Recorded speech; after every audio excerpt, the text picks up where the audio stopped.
कैसे हैं आप सब। उम्मीद है आप सब लोग अच्छे होंगे और बहुत अच्छे से अपने एग्ज़ाम की तैयारी कर रहे होंगे। इस वीडियो में हम आपको बताएंगे कि बोर्ड एग्जाम में बोर्ड की कॉपी के फ्रंट पेज की डिटेल को कैसे भरना है। ठीक है, ये आपके सामने बोर्ड की डेमो कॉपी है। आप जब भी एग्ज़ाम देने जाएंगे आपको जो कॉपी मिलेगी उसका फ्रंट पेज बिल्कुल ऐसे ही होगा, इसमें कोई भी बदलाव आपको देखने को नहीं मिलेगा। ठीक है, तो होता क्या है, बहुत सारे बच्चे कन्फ्यूज़ हो जाते हैं इसे भरने में और गलतियाँ कर देते हैं। ठीक, जिससे हमें बचना है, क्योंकि अगर आप फ्रंट पेज पे ही गलतियाँ कर देते हो, अपनी डिटेल ठीक से नहीं भर पाते हो, तो इस चीज़ का एग्जामिनर पर गलत प्रभाव पड़ता है। एग्जामिनर सोचता है कि जो बच्चा अपनी डिटेल ठीक से नहीं भर पा रहा है वो पेपर क्या सॉल्व कर पाएगा। ठीक, तो हो सकता है वो आपकी कॉपी को अच्छे से चेक नहीं करे। इसलिए हमें इन सब चीज़ों से बचना है। अपने फ्रंट पेज की डिटेल को बहुत साफ तरीके से, ठीक, बहुत अच्छे से भरना है। तो इस वीडियो में हम आपको बताएंगे, कंप्लीट डिटेल बताएंगे, ठीक, कैसे कहाँ क्या भरना है। ठीक, इस वीडियो को देखने के बाद में आपको इस बोर्ड की कॉपी को भरने में कोई भी दिक्कत नहीं होने वाली है। ठीक है, तो चलिए बनी रहिए हमारे साथ। अगर आपको वीडियो अच्छी लगे तो वीडियो को लाइक करना, चैनल को सब्सक्राइब करके बेल आइकन को दबा लेना, ताकि आपको आने वाली हमारी हर वीडियो का नोटिफिकेशन समय से पहुंचता रहे। तो चलिए शुरू करते हैं। तो जैसे ही आप अपने एग्ज़ाम सेंटर पहुँचोगे, ठीक है, एग्ज़ाम हॉल में जाके अपनी सीट पर बैठोगे, तब आपको ये कॉपी मिलेगी। सबसे पहले आपको ये कॉपी मिलेगी। ठीक है, तो जैसे ही कॉपी आपको मिलेगी, सबसे पहली चीज़ देखनी है आपको कि उस कॉपी के ऊपर मोहर लगी होनी चाहिए। ठीक है, केंद्र व्यवस्थापक की मोहर, केंद्र की मोहर, ये मोहर आपको यहाँ लगी मिलेगी। ठीक है, अगर मोहर लगी नहीं है तो अपने कक्ष निरीक्षक से बोलेंगे, तभी उस पर मोहर लगवाएंगे या दूसरी कॉपी ले लेंगे। ठीक, अगली चीज़, तो इस कॉपी में आपको 28 प्रश्न मिलेंगे। ठीक है, कितने प्रश्न हैं? 28 प्रश्न हैं। तो हम क्या करेंगे, सबसे पहले काउंट करेंगे इसमें कि टोटल 28 पेज हैं या नहीं। अगर एक भी पेज आपको कम दिखे, कम लगे, या कोई पेज कटा फटा हो, तो तुरंत आप अपनी कॉपी बदल लेंगे। ठीक, ध्यान रखना, ये सारे काम यहाँ एंट्री फिल करने से पहले ही आप कर लेना। जैसी कॉपी मिले पहले मोहर देखेंगे, उसके बाद में देखेंगे इसके पृष्ठ पूरे हैं या कोई पेज कटा फटा तो नहीं है। ठीक है, सबसे मेन काम। उसके बाद अगर आप संतुष्ट हो जाओगे, हाँ कॉपी ठीक है, तब उसके बाद नीचे चलते हैं। ठीक, तो देखो ये प्रारूप इंटरमीडिएट परीक्षा और हाई स्कूल परीक्षा दोनों के लिए है। ठीक है, इंटरमीडिएट के लिए भी और हाई स्कूल के लिए भी, क्योंकि ये सेम फॉर्मेट होता है दोनों कॉपी का। ठीक, डिटेल हमें दोनों की ऐसे ही भरनी है। ठीक, तो यहाँ कुछ लिखा, देखो इसे पढ़े, ध्यान से पढ़ेंगे। क्या है कि परीक्षार्थी उत्तर पुस्तिका के किसी भाग में अपना नाम ना लिखें। ध्यान रखना कि आपको इस कॉपी पर अपना नाम नहीं लिखना है। ठीक है, ध्यान देना इस चीज़ पर कि पूरी कॉपी में कहीं भी आप अपना नाम शो नहीं करेंगे। अगली चीज़, केंद्र अध्यक्ष एवं कक्ष निरीक्षकों को ये अधिकार होगा कि वे परिषद की परीक्षा में सम्मिलित होने वाले परीक्षार्थियों की तलाशी ले सकते हैं। ठीक है, तो जो एग्जाम सेंटर पर व्यवस्थापक होते हैं या कक्ष निरीक्षक होते हैं, उन्हें पूर्ण अधिकार है कि आप लोगों की तलाशी ले सकें। ठीक, क्यों तलाशी लेते हैं? इसलिए लेते हैं क्योंकि बहुत सारे बच्चे नकल ले जाते हैं, नहीं मानते, वो शरारती होते हैं। ठीक है, तो उन्हें क्या होता है, पूरा अधिकार है कि आपकी तलाशी ले सकें। आगे क्या है कि परीक्षार्थी उत्तर पुस्तिका के पृष्ठ भाग पर दिए गए निर्देशों को ध्यानपूर्वक पढ़े तथा सावधानी के साथ पालन करें। ठीक, इस कॉपी के फ्रंट बैक पेज पर, ठीक है, पिछले भाग में सब निर्देश दे रखे होंगे परीक्षा से संबंधित। आपको जैसी टाइम मिलेगा एंट्री फिल करने के बाद में, या एंट्री फिल करने से पहले ही उसे एक बार पढ़ लेना। ठीक है, वहाँ कंप्लीट निर्देश आपको देखने को मिलेंगे। आगे क्या है कि निम्नांकित क्रमांक 1 से 6 तक की पूर्ति परीक्षार्थी स्वयं करे। ठीक है, जो क्रमांक दे रखे हैं ना आपको 1 से 6 तक, इन्हें आपको स्वयं भरना है। ठीक, इन्हीं में भरने में कोई दिक्कत नहीं करनी है, कोई गलती नहीं करनी है। अगर यहाँ गलती करते हो तो सब बेकार हो जाएगा। आगे क्या है, इस उत्तर पुस्तिका का प्रयोग करने से पहले परीक्षार्थी ये भी देख ले कि उस पर वही वर्ष छिद्रित है जिस वर्ष में वह परीक्षा दे रहा है।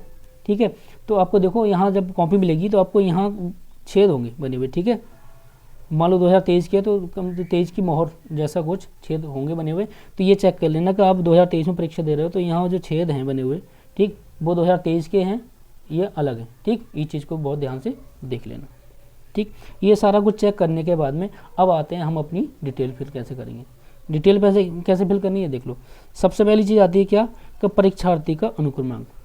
परीक्षार्थी का अनुक्रमांक, आपका अनुक्रमांक आपके एडमिट कार्ड पर होगा। ठीक, सबसे ऊपर एडमिट कार्ड पर वो अनुक्रमांक लिखा होगा, वो फिल करना है। तो मेरे पास ये पुराना पेपर है, मैं इससे अनुक्रमांक फिल कर रहा हूँ। ठीक, एक एज ए डेमो, जिससे आपको अनुभव हो जाए कि कैसे कैसे अनुक्रमांक लिखना है। ठीक, तो किसी बच्चे का पेपर है, ये कक्षा 10 का पेपर है। ठीक है, तो मैं इसे फिल कर बताता हूँ कैसा। तो क्या है, ये आपका 1 2 3 5 4 2 3 5 8। एक एक अंक को बहुत ध्यान से भरेंगे, ठीक है, क्योंकि रोल नंबर लिखने में कोई भी गलती हमें नहीं करनी है। सब कुछ इसी पर डिपेंड है, आपका कॉपी चेक नहीं होगी अगर रोल नंबर में कोई थोड़ी बहुत भी मिस्टेक आप कर देते हो, ठीक। तो देखेंगे, चेक कर लेना सही लिखा है रोल नंबर, नहीं, चेक कर लेना एक बार उसे। 1 2 3 5 4 2 3 5 8, ठीक है।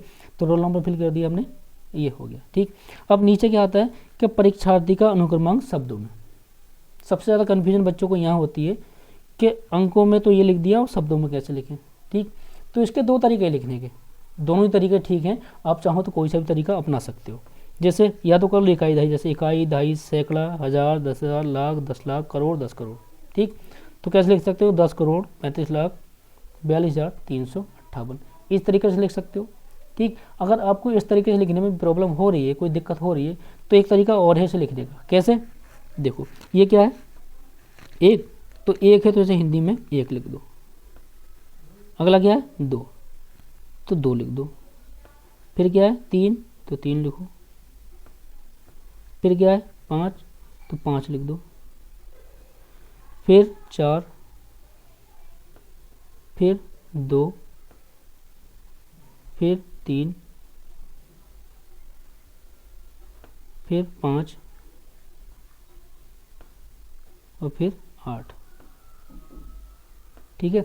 दो तरीके आपको बताए, दोनों तरीके से लिख सकते हो, चाहे आप इकाई दहाई करके लिखो तब भी ठीक रहेगा, अगर इस तरीके से लिखोगे तब भी ठीक रहेगा।